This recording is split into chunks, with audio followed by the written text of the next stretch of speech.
হাসপাতালের গেট দিয়ে পাগলা কুকুরের মতো দৌড়ে 4টা ছেলে ভিতরে ঢুকলো। 4 ভাইয়ের কলিজার টুকরো, নিঃশ্বাস প্রশ্বাস বেঁচে থাকার অস্তিত্ব। তাদের একমাত্র বোন অ্যাক্সিডেন্ট করেছে। চোখে মুখে আতঙ্ক 4 ভাইয়ের। হাসপাতালে পাগলামি করে মাথায় তুলে ফেলেছে 4 ভাই। হাসপাতালের মধ্যে বলা যায় ছোটখাটো একটা ঘূর্ণিঝড় এসেছে।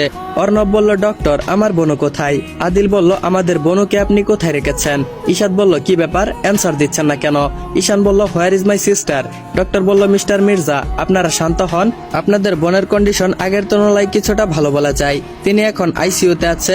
ঈশাদ রেগে গিয়ে ডাক্তারের কলার চেপে ধরলো আর বলল, আমার বোন আইসিইউতে আছে, তা আপনি কি করে বলছেন আগের তুলনায় ভালো? যদি আমার বোনের কিছু হয় তাহলে আপনাদের একজনকেও এই হাসপাতালে রাখবো না, আপনাদের হসপিটালও আমি বন্ধ করে দেব।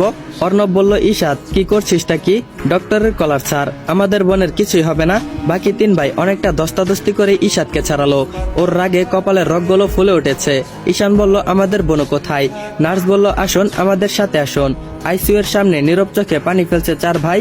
যে বোনের গায়ে একটা ফুলের টোকা পর্যন্ত পড়তে দেয়নি, সে বোন আজ জীবন মরণের সাথে লড়াই করছে। হাত পায়ের বিভিন্ন জায়গায় ব্যান্ডেজ, মুখে অক্সিজেন মাস্ক। ছোট বোনটার এত কষ্ট পাচ্ছে, যার গায়ে একটা মশা বসলে 4 ভাই পাগল হয়ে যায়। কিভাবে কি করবে?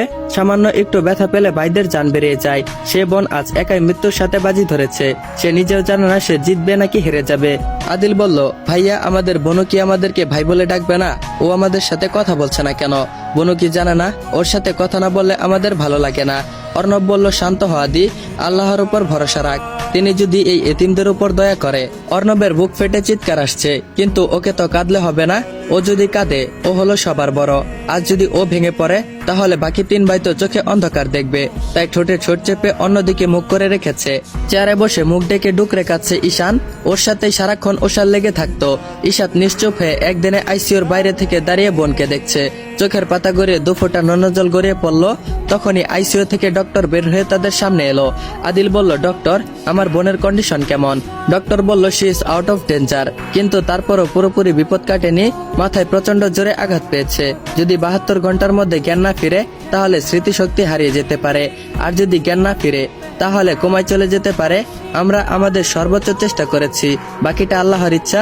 জন্ম মৃত্যু বিয়ে এই 3টা জিনিসই কারো হাতে নেই। আল্লাহ যদি চাই তাহলে উনি সম্পূর্ণ সুস্থ হয়ে যেতে পারে, সেটা তার ইচ্ছা।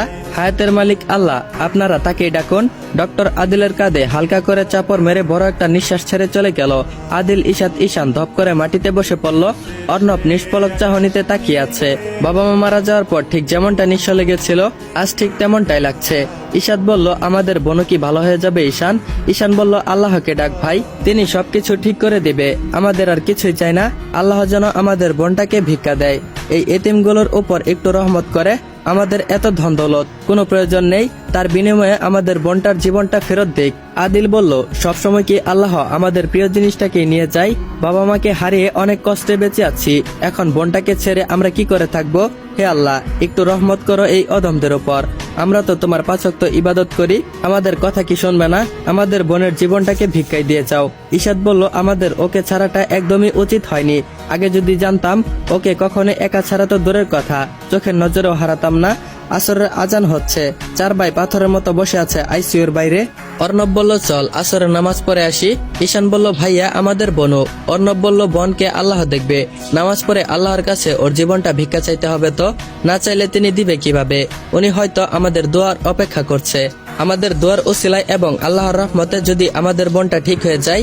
ঈশান বলল, আমি যাব না ওকে ছেড়ে কোথাও, আমি এখানেই নামাজ আদায় করে নিব। আমরা সবাই যদি বোনকে ছেড়ে চলে যাই, যদি আমাদের সাথে অভিমান করে ও না ফেরার দেশে চলে যায়, তখন আমরা ওকে কোথায় পাবো? আদিল বলল, এসব কথা বলবি না শান, খুব ভয় করে। অর্ণব বলল, কিছু হবে না আমাদের বোনর, আমরা কিছুই হতে দিব না ওকে, চল নামাজ পড়তে। ঈশানকে জোর করে নামাজ পড়তে গেল 4 ভাই। নামাজ নিয়ে তো আর কোনো অজুহাত চলে না।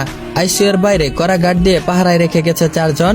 হসপিটালের মসজিদে নামাজ আদায় করতে চলে গেল মির্জা বংশের 4 ছেলে। বড় ছেলে অর্ণব মির্জা, মেজো আদিল মির্জা, সেজো ঈশাদ মির্জা, আর সবচেয়ে ছোট ঈশান মির্জা এবং তাদের অর্ধেক প্রাণ একমাত্র বোন উষা মির্জা। 5 জনের নাম বাংলায় 5টি স্বরবর্ণ সরয়া সরয়া রস্যই দীর্ঘই রস্যু দিয়ে রেখেছে তাদের মা। মুসলিম পরিবারের এই 5 জনের ভাই বোনের বাবা মা মারা গেছে সেই ছোটবেলায়। 4 ভাই আজ অনেক কষ্টে নিজেদের পরিচয় করেছে। দেশের অন্যতম বিজনেসম্যান অর্ণব, বয়স 30-এর কোঠায়, ভাই বোনের জন্য আজও সে বিয়ে করেনি। নিজের কষ্ট দূরে রেখে ভাই বোনের খুশিটাই আগে। তার 2 বছরের ছোট আদিল আইন শৃঙ্খলা বাহিনীর একজন সক্রিয় সদস্য, তবে কেউ জানে না সেটা। ইশাত ও ঈশান দুইজনেই যমজ। ঈশাত বাস্কেটবল খেলতে বেশ পারদর্শী, সে এখন নিজেকে জাতীয় দলের জন্য তৈরি করছে।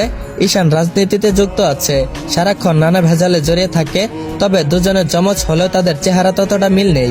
দুজনের বয়স 25 বছর। 4 ভাই দেখতে শুনতে সব দিক দিয়েই পারফেক্ট। কারো মনে আঘাত পাবে বা কোনো কষ্ট পাবে এমন কাজ কখনোই করে না। বড়দের সম্মান এবং ছোটদের স্নেহ করতে পারে। 4 জন দেখতে হ্যান্ডসাম, স্টাইলিশ, বডি লুক সব দিক দিয়ে বলা যায় পারফেক্ট। ওদের একমাত্র বোন ওষা, 20 বছর বয়স, এবার অনার্স ভর্তি হয়েছে। ভীষণ মিষ্টি, লাজুক ও মিশুক স্বভাবের মেয়ে। মনের মধ্যে হিংসা নামক বস্তুটা নেই। হাসি খুশি এই মেয়েটাকে সবাই পছন্দ করে। গায়ের রং গোলাপি ফর্সা, চেহারার গঠন উঁচা লম্বা, মাশাআল্লাহ দেখতে। ভাইদের আদর রাজকন্যা। কোনো ভাই বোনকে নাম ধরে ডাকে না, সব সময় বোনও বলে। প্রত্যেকের চুল উস্কো খুস্কো, চেহারায় মলিনতা, একরাশ বিষণ্ণতা নিয়ে বসে আছে। সারা সময়ে এক ফোঁটা পানীয় পান করেনি 4 ভাই। তাদের বোনকে রেখে কখনো মুখে কিছু দেয়নি। সে বোনকে রেখে আজ কি করে মুখে খাবার তুলবে? প্রত্যেক ভাই নিজের খাবার খাওয়ার আগে সেই খাবার বোনকে তুলে দিবে। যদি বোন সেটা খায়, তারপরে সেই খাবার মুখে তুলবে। হঠাৎ গার্ডদের মধ্যে একজন দৌড়ে এসে তাদের সামনে এলো। তার নাম অরূপ। অরূপ এসে ওদের 4 ভাইকে যা বলল, তা শুনে তাদের মাথায় যেন আকাশ ভেঙে পড়ল।